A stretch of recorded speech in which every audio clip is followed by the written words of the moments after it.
impacting the healthcare landscape? Who will lead with you? I guess ladies first. Why not? Thank you for having me here. It's a real pleasure. I'm getting tired of talking about COVID, but at the same time, now, in the aftermath of COVID,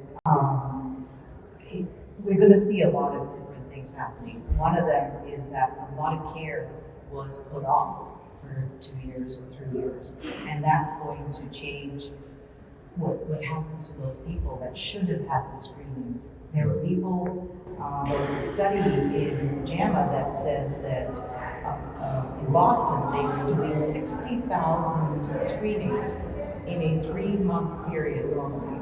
And when COVID hit, it dropped down to 16,000.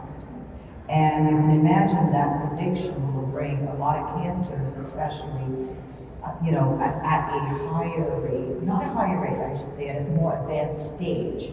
And that's the problem. So if the doubling rate of a tumor is about 134 days, if you put off your screening for 3 years, someone must be good at math.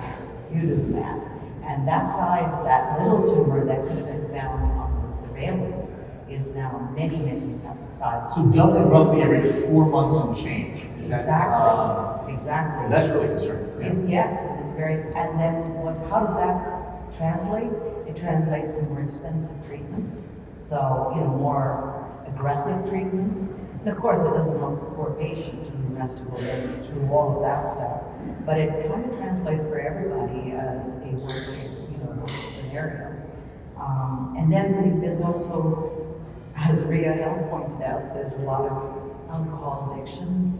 And unfortunately, COVID did that to us too. Any of us that had issues, they got worse.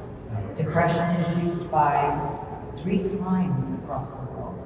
Australia was able to actually, because they have a they have a universal healthcare system, so they were actually able to document that their depression crisis is 3 times as much as prior to COVID. So that's not going to disappear either.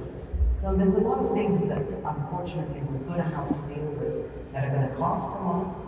And of course, then it's the great retirement, right?